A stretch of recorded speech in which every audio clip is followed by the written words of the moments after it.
অনেক মানুষই মনে করেন যে আসলে জাকাত মনে শুধু রমাদান টু রমাদান দিতে হয়। আসলে শুরুতে বলেন আসলে এটি বছর গণনাটা নিজের ইচ্ছায় হবে নাকি আসলে কীভাবে এটা তিনি শুরু করবেন? যে ব্যবসায়িক পণ্যের জাকাত এটা চার মাযহাবের ঐক্যমত্য একটা সিদ্ধান্ত। হানাফি, মালিকি, শাফি, হাম্বলি চার মাযহাবের ঐক্যমত্য সিদ্ধান্ত হচ্ছে ব্যবসায়িক পণ্যের জাকাত দিতে হবে। তো আপনি যেটা প্রশ্ন করেছেন যে রমাদান টু রমাদান কি বছর হিসাব করবে? না, এটা হচ্ছে বছরটা হবে চন্দ্রমাস। এটা সবাই ঐক্যমত্য সিদ্ধান্ত, সকল মাযহাবের সকল ইমামের, যে বছরটা চন্দ্রমাস। যেহেতু ইসলামের বিধানগুলো, বিশেষ করে যে সকল বিধানগুলো বাৎসরিক বিধান, এই সবগুলো যেমন রোজা, হজ, কুরবানি, জাকাত, এই সবগুলো হচ্ছে চন্দ্রমাসের উপর নির্ভরশীল। তো ফলে জাকাতের হিসাবটা চন্দ্রমাস হিসাব করা হবে। এখন চন্দ্রমাস হিসাব করতে গিয়ে একজন ব্যক্তির শুরুতেই তো সাধারণত তিনি নিসাব পরিমাণ সম্পদের মালিক হন না। আস্তে আস্তে সম্পদ ইনক্রিজ হয়, বাড়তে বাড়তে তিনি নিসাব পরিমাণ হন। কারো ক্ষেত্রে এমনই হতে পারে যে শুরুতেই তার নেশা পরিমাণে বেশিও ছিল, এমনই হতে পারে।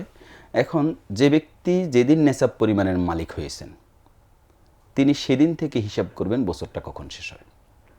এখন সেটা যদি মুহররম মাসে হয় তাহলে তার জন্য মুহররম মাস, সেটা যদি সফর মাসে হয় সফর মাস, সেটা যদি রবিউল আউয়াল মাসে হয় রবিউল আউয়াল মাস। অর্থাৎ যেদিন তিনি নিসাব পরিমাণ সম্পদের মালিক হলেন তিনি সেদিন থেকে কেয়ারফুল থাকবেন যে আমার বছরের এক বছর শেষ পর্যন্ত এই নেশাবটা কন্টিনিউ করে কিনা। যদি এমন হয় যে একজন নেশাব পরিমাণ সম্পদের মালিক হয়েছে, বছরের মাঝখানে গিয়ে আবার তার ব্যবসা লস হয়ে গেছে, তিনি নেশাব পরিমাণ সম্পদের সে কমে গেছে এবং এক বছর শেষেও গিয়ে সেটা নেশাব পরিমাণে নেই। কিন্তু যদি এমন হয় যে একজনের নেশাব পরিমাণ সম্পদের মালিক হয়েছে, এরপরে এটা বছর শেষ পর্যন্ত মাঝখানে ওঠানামা করেছে, কিন্তু বছর শেষে তিনি নেশাব পরিমাণ মাল কন্টিনিউ করতেছে, অব্যাহত আছে, তাহলে তিনি হিসেব করবেন যে তার এক বছরের নেশাব পূর্ণ হয়ে গেছেন। এবং এই নেশাব পূর্ণটা তিনি যখন নেশাব পূর্ণ শুরু করেছেন হয়েছে সেখান থেকে এক বছর হিসাব করবেন। জি, আমরা বলছি চন্দ্র বছরের কথা, 354 দিনে বছর গণনা করবেন। যদি কেউ না জেনে তিনি যদি খ্রিস্টীয় সাল হিসাবে 365 দিন হিসাব করে জাকাত হয়তো বিগত দিনে দিয়ে এসেছেন, এখন হয়তো তিনি জানতে পেরেছেন যেটা চন্দ্র বছর হওয়া দরকার ছিল, এক্ষেত্রে ব্যক্তির করণীয় কি? সেক্ষেত্রে দুটো করণীয় হতে পারে তার। যদি কোনো ব্যক্তি না জেনে এটা করে থাকে, যখন থেকে তিনি জেনেছেন তখন থেকে তিনি ভবিষ্যতে আর এটা আমল করবেন না। বাকি অতীতের ব্যাপারে তিনি কত বছর জাকাত দিয়েছেন এটার হিসাব তো তার কাছে থাকার কথা।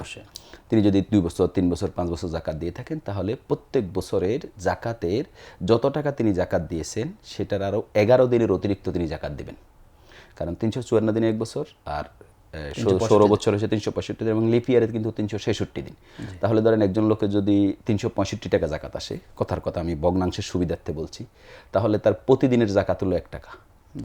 যদি ভাগ করেন তাহলে তার 11 দিনের বা 12 দিনের লিপ ইয়ারে তাহলে তাকে আরও 12 টাকা অতিরিক্ত জাকাত দেওয়া লাগবে। এই হিসেব করে তিনি এখন তার 5 বছরের জাকাত আরও 11 দিন করে তিনি জাকাতটা দিয়ে দিবেন।